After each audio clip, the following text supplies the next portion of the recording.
Welcome back to Record Rift, where we tear through history's pages to reveal the moments that shaped our world. Today, we're stepping into the smoke-filled streets of London in 1666, where a single spark ignited a catastrophe that devoured a city. Picture narrow alleys ablaze, frantic citizens fleeing, and a medieval metropolis reduced to ashen days. The Great Fire of London wasn't just a disaster, it was a turning point that reshaped one of the world's great capitals. How did a small flame grow into an inferno? What rose from the ruins? Join us as we explore the Great Fire, a saga of destruction, resilience, and rebirth. Let's ignite this journey. In September 1666, London was a bustling city of 500,000, the heart of England's trade and culture.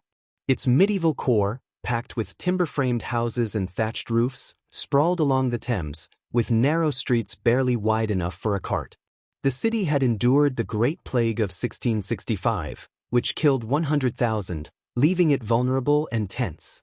King Charles II, restored to the throne in 1660 after the English Civil War, ruled a nation recovering from division but unprepared for another crisis.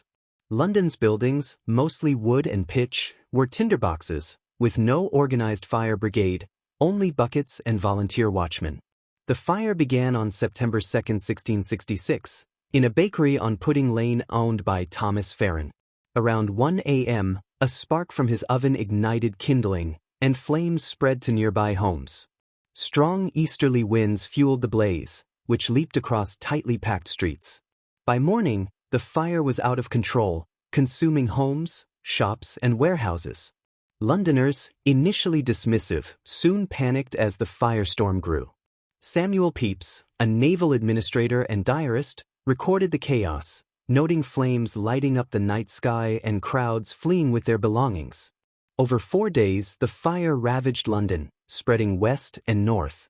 On September 2nd, it engulfed St. Paul's Cathedral, its wooden scaffolding and lead roof melting in the heat.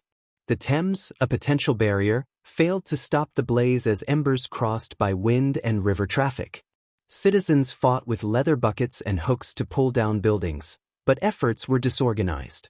Charles II and his brother, James, Duke of York, joined the fight, ordering fire breaks, demolishing houses to starve the fire.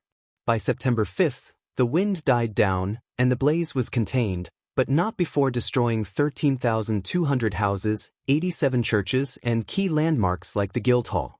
The Great Fire left London in ruins. 4/5 of the city, 436 acres, was ash, with 100,000 people homeless. Remarkably, only 6 to 8 deaths were recorded, though the true toll may be higher due to uncounted poor and missing. The economic cost was staggering, £10 million, equivalent to billions today. Refugees camped in fields outside the city, facing starvation and winter's approach. King Charles II acted swiftly, ordering food supplies and banning price gouging, while foreign aid arrived from France and the Netherlands. Blame fell on Catholics and foreigners, sparking mob violence, though the fire was ruled accidental. Rebuilding began almost immediately. Architect Christopher Wren led the effort, designing a grand vision for a new London with wide boulevards and stone buildings, though cost and property disputes limited his plan. St. Paul's Cathedral was rebuilt as a Baroque masterpiece, completed in 1710, and 51 new churches rose from the ashes. New regulations mandated brick and stone construction, wider streets, and better sanitation, transforming London into a modern city.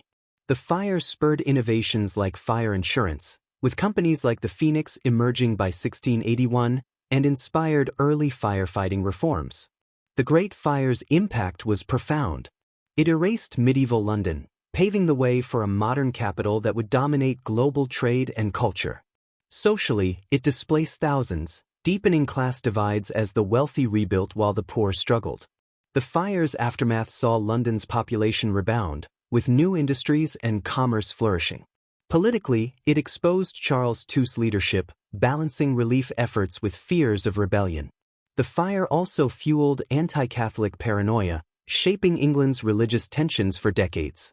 The Great Fire of London remains a defining moment, a catastrophe that birthed a stronger, more resilient city. Its legacy lives in Rennes St. Paul's, a symbol of London's rebirth, and in the city's modern layout, with wider streets and brick buildings. Culturally, it inspired literature, from Samuel Pepys' vivid diaries to Daniel Defoe's Reflections, and modern works like TV dramas. The fire's lessons, about urban planning, disaster response, and resilience, shaped cities worldwide. Archaeologically, charred timbers and melted artifacts beneath London streets reveal the inferno scale. The Great Fire wasn't just destruction, it was a crucible for a new era, proving a city could rise from its own ashes. That's the blazing saga of the Great Fire of London, a spark that consumed a city and sparked its rebirth. What do you think? Could London have prevented this disaster, or was it inevitable? Drop your thoughts in the comments, and tell us what historic event you want us to explore next on Record Rift. If this journey through 1666 gripped you, smash that like button, subscribe, and hit the bell to join our quest through history. Until next time, keep uncovering the rifts that shape our past. This is Record Rift, signing off.